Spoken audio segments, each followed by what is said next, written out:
Welcome Sagittarius to your in-depth monthly horoscope for April 2024 for the Ascendant, the Sun or the Moon.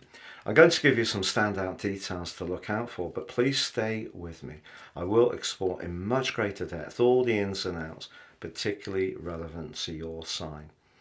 Now, one of the features of this month is that your ruler Jupiter is very much in the celestial news. And indeed, by the 21st, it comes into an exact alliance with Uranus for the first time in 14 years, but in a very practical part of your situation. Uranus can be about innovation, but it can be about restlessness. And I think over the last 5 or 6 years, you may have found it quite hard to sleep. Your routines may have felt disrupted, and in general, just there's been a lack of sort of continuity. Now, Jupiter applying to it can bring a gift, the gift of knowledge, but also the gift of the spiritual dimension. But if you are wanting to change your routines or your work, for sure that's going to be a big day, particularly as Mars, the planet of passion, is going to support them in a very helpful way. But the other thing to tell you about is that at the start of the month, the moon is in your sign, in your first house. But it is in a square with Neptune and critically also with Venus. Stay with me as I share more. But if you are new to my channel, thank you so much for joining us. This is very much a community. If you have any thoughts, please share them. I interact with each comment. If you're a returning visitor, thank you so much for your company. I much appreciate all your likes, comments, shares and subscriptions. If you've yet to subscribe, I'm racing towards 120,000 subscribers. Please click or tap on the bell notification symbol. That means every time I drop a video, you will get an alert. And if you would like to ascend above this zodiac broadcast and embrace the power of personal astrology, if you give me 3 pieces of your birth data of time and date and place, or if you don't know your time, date and place, I can produce for you your life roadmap report. This will give you searing insights into the patterns that have played out in your life so far, but also a much more intimate understanding of how to work with these energies more effectively going forwards. And in my special package of 30% off, you can also get your 12-month transit report. That's the moving planets in the sky interacting with that unique blueprint that only you were given when you were born. Please see the link below for more. So Sagittarius, on the screen now, there is the event chart. So I mentioned about Uranus and Jupiter, and there they are in house 6. And they come together in an exact union on the 21st. But as we start this month, the position of Uranus is actually in a tense right angle to the position of the midpoint. The midpoint resides in the sign of Aquarius. What is it? If you look at the position of the moon at 2745 in Sagittarius, your sign, house 1, and the position of the sun in the glorious 5th house for you, at 1145, if we add them together, we get the balance of the drive and the passion of the sun, the receptiveness and need for security of the moon, and it's in the 3rd house, quick communication, along with Pluto, and the host is the unique energies of Aquarius. So your desire to find your voice, the 3rd house, and articulate quickly comes into a conflict with the tension that can be created with Uranus in the 6th. So all through this month, I do feel that you could find it difficult still to turn off. And you could feel that things are quite intense. The best way to deal with that aspect is to exercise as much as you possibly can. But also the moon in your sign at 2745, if you look at the position of Neptune, that's at 2754. So they're almost in an exact right angle or 90 degrees square. The thing is with the moon and Neptune in the square, it's rather like the moon card in tarot. It can create a degree of confusion and uncertainty, because the moon is in the first house, wants you to be invested in what you need as an individual, but also your responses can feel very immediate. Whereas having Neptune in the fourth house could lead to some uncertainty or even confusion about home and emotional matters. But you know, it doesn't have to be like that, because there's a glorious alliance between the part of fortune, Venus and Neptune in your fourth house. If you're making some changes to where you live, especially decorative ones, or you're working on a business or a hobby craft that's very imaginative and creative in the comfort of your home, that set of influences is very good. It's just, of course, that Saturn's in your fourth house. Neptune, of course, can drain. Saturn can obstruct and limit. So your home situation may be quite magical in some ways, but not quite as you want in others, just being really honest. So that could feed into your nervous system, the third house. Third house governs our nerves and also our senses, our eyes, our speaking and our hearing. And therefore, I feel that you're going to be very sensitive to your environment, and that could put you a little bit on edge. But that's just part of the big picture, because let's look at house 5, because that really provides so much opportunity for you this month. The Sun in your sister fire sign of Aries, very close to the North Node, Chiron, and also Mercury. Now, I like Mercury in the sign of Aries because it has a passionate, fast-moving vibe to it, but it does go retrograde later on the first day. So through the first 23 days of this month, emerging on the 24th, Mercury retrograde in your fifth house. The fifth house is to do with dates, socializing, where we want to frame our talents, where we want to be particularly self-expressive. But the Sun meets up with Chiron in an exact conjunction on the 5th. And that's also a very critical day, because Venus and Neptune meet exactly on the 3rd, but then Venus moves on into the sign of Aquarius by the 5th, the same day that the Sun meets up with the North Node. The retreating North Node meets the advancing Sun, and then we've got the advancing Venus meets up with the sign of Aries and then forges a beautiful sextile to Pluto. Like that midpoint in your third house of how you think, your expression of your ideas.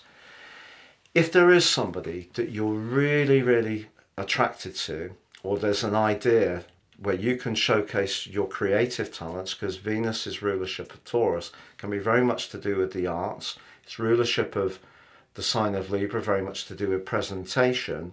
But the fifth house can be where you can feel gorgeous, or should I say, even more gorgeous.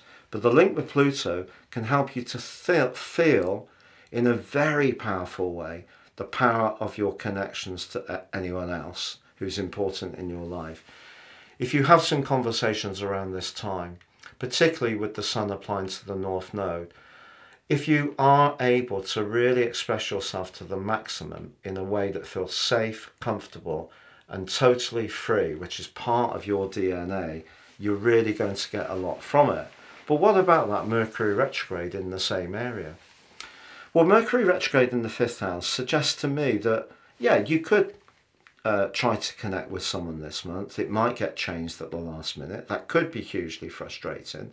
But what Venus and the North Node and the Sun, all in the fifth house, particularly Venus is linked to Pluto, are saying is have a belief in how things evolve for you in a more spiritual and karmic way.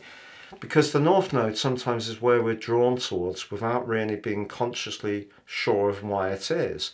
I feel there is a collective thing. It can be about colour schemes, it can be about architectural design, it can be about music, it can be about even the colours of fashion trends. I feel that that often is collective, and the North Node can drive that.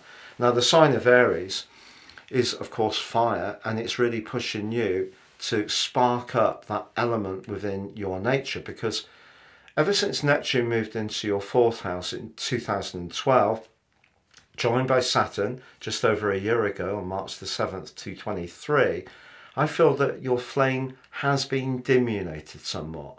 And of course there was that long journey of Pluto through Capricorn, and previous to that going across your Sun and perhaps other personal planets. So it's been a very intense period of time, perhaps since you were born, if you're younger. If you're older, certainly an extremely powerful period of time. So what you've got with this energy, despite Mercury's retrograde, is a chance to evoke the concept of fire, and fire is passion. And because we have the solar eclipse, the total solar eclipse in the States in certain areas on the 8th, it's in the 9th in the southern hemisphere, but within 1 minute of Chiron, the wounded healer, if you feel in some way a wound about your sense of attractiveness, your sense of glam, your sense of talent and creativity, your relationship to the idea of having children, if you feel there is a pain around love and intimacy, this is your chance to reinvigorate yourself in such a significant way in the following 6 months, because that is the length of influence of that eclipse. But there's more, you know, because from the 10th to the 13th, the retreating Mercury meets the advancing Sun. We have a Cassimi, an exact conjunction on the 11th. So the Sun still amplifies the energy of Mercury, despite its retrograde, but could be asking you to rethink something or take a new approach to your talents. And that may mean flexing in some way, but also addressing any lack of confidence that Saturn, and before it Neptune, and still with Neptune, may be impacting on your thinking. Now on the 13th, Mercury applies to Chiron, a great opportunity to rethink any hurts that may be inhibiting you. But the 19th sees Mercury and Venus come together in an exact conjunction, but actually they start to connect from the 14th. That's a really flirty, a beautiful link. You know, if you did want to meet up with someone, if you're guided by Mercury retrograde, you'll think, I'm not doing it, it's Mercury retrograde. But Mercury retrograde, the pre and post shadow periods, and the times we have them each year, and we're having 2 this year in Sagittarius, can come in total to near to 10 weeks.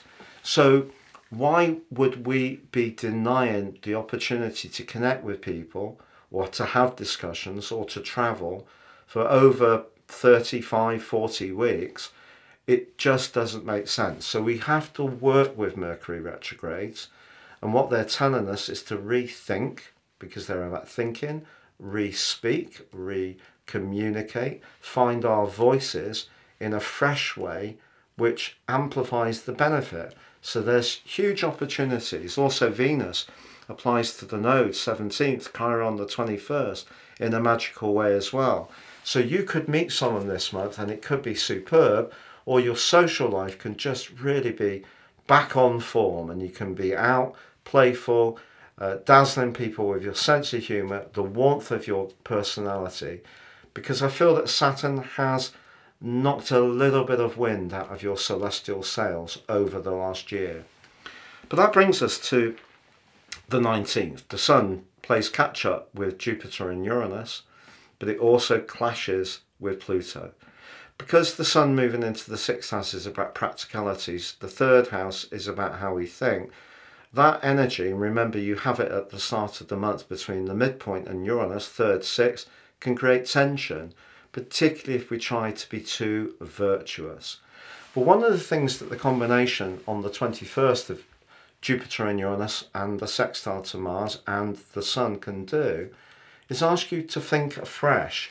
And your sign, along with Uranus, is gifted by the fact that you're often very forward-thinking, very open-minded. You're not so welded in how it was because you're a very progressive sign. So if you do need to take a fresh approach to diet, 6th house, life structure, 6th house, obligations, 6th house, work, 6th house, nutrition, 6th house, and just your overall organisation. Do you need to declutter, get things cleared up, create more space, which you always have a huge appreciation for? Seize the opportunity, even if it does mean you have to push yourself. The key is don't try to do too much, because you could really put yourself into a bit of a frazzle.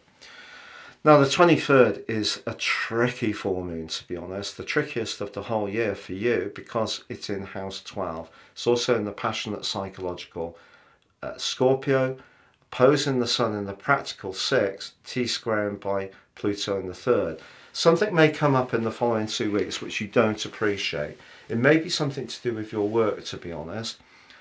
I wouldn't be too trusting about people that you have to connect and collaborate with. It doesn't mean to say that they're absolutely out to do you down, but it just could be plain old office politics.